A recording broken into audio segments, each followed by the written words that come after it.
Olá, sejam muito bem-vindos!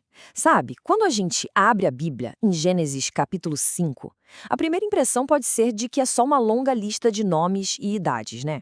Mas acredite, escondida nessa genealogia tem uma das mensagens mais poderosas de toda a Escritura sobre vida, morte e principalmente sobre a esperança que vem de Deus. É que, ao ler o capítulo, uma frase fica martelando na nossa mente, como uma batida constante e sombria. E morreu. Esse refrão se repete vez após vez, e ele não está aí por acaso. Ele estabelece a dura realidade do mundo depois da queda, mas também prepara o terreno para algo surpreendente. Então, o nosso roteiro de hoje vai ser assim. Vamos começar sentindo o ritmo da morte, depois veremos a sentença cumprida. Aí vem a virada com Enoque, a esperança. Vamos entender a mensagem em Matusalém, a longa espera, e fechar com a linhagem da promessa. Vamos lá, para a gente começar a entender o que está acontecendo aqui, este capítulo é mais do que uma lista. É uma crônica, um registro visual do que aconteceu por causa do pecado.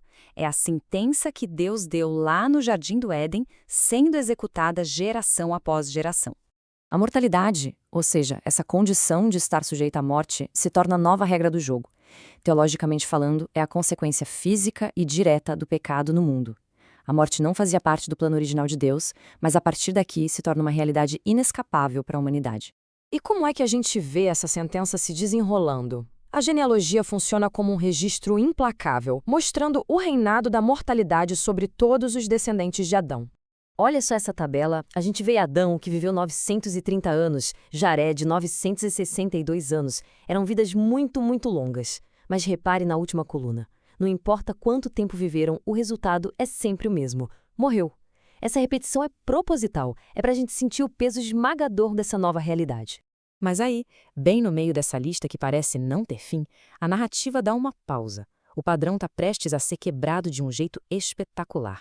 E esse homem é Enoque, o homem que não viu a morte. Pensa nisso. Ele é a exceção chocante que quebra a regra. Ele é o ponto de virada da nossa história e um verdadeiro farol de esperança no meio de tanta escuridão. Aqui o contraste fica gritante. De um lado, o padrão sombrio de todos os seus antepassados e morreu. Do outro, a interrupção divina na história de Enoque, porque Deus o tomou para si. Uma única frase que muda absolutamente tudo. Mas qual era o segredo de Enoque? A Bíblia diz que ele andou com Deus. Isso significa uma comunhão diária, uma vida de santidade, de intimidade com o Criador. E por causa dessa caminhada, ele foi trasladado, ou seja, Deus o levou diretamente para si, sem que ele passasse pela morte.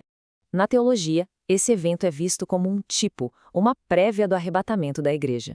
E tem um detalhe curioso, a idade de Enoque. Ele viveu 365 anos, exatamente o número de dias em um ano solar. É um simbolismo lindo, não é? Como se a vida dele representasse um ciclo perfeito, uma caminhada completa com Deus, um dia de cada vez. Mas a história não para em Enoque. O filho dele, Matusalém, também tem uma mensagem incrível para a gente. Mesmo nas vidas mais longas, a gente encontra recados profundos sobre quem Deus é. 969 anos. É a vida mais longa registrada em toda a Bíblia. É um número tão extraordinário que nos força a perguntar: por quê? Qual o propósito de uma vida tão longa assim? E a resposta é poderosa. A vida de Matusalém representa a paciência, a longanimidade de Deus. Cada ano a mais que ele viveu era um ano a mais de misericórdia, um adiamento do juízo do dilúvio que se aproximava. Era Deus dando mais tempo para a humanidade se arrepender. E para a gente fechar, vamos olhar para o quadro geral. A própria genealogia, essa lista toda, funciona como um fio de esperança. Apesar da morte reinar, Deus estava, em silêncio, preservando uma linhagem sagrada. O caminho é esse. Olha só. A promessa de um redentor começa com Adão, passa para Sete. Através dos patriarcas, essa promessa é guardada, atravessando o vale da morte. E, finalmente, ela encontra em Noé um refúgio para sobreviver ao juízo e continuar para o futuro. E essa esperança não era algo vago, não. Era explícita, passada de pai para filho. Ouça o que Lameque diz sobre seu filho Noé. Este há de trazer-nos descanso. Eles tinham uma consciência clara da maldição e uma expectativa viva pela redenção. Então, o que a gente leva de Gênesis 5? Primeiro, a morte é uma realidade por causa do pecado, mas ela não tem a palavra final. Segundo, Enoque é um modelo de fé e uma promessa de esperança. E terceiro, Deus é fiel e preserva a sua promessa, mesmo em meio a gerações de luta e mortalidade. E tudo isso nos deixa com uma pergunta para refletir, né? De que maneira o exemplo da caminhada diária de Enoque com Deus pode inspirar a nossa própria jornada de fé, hoje, no nosso dia a dia?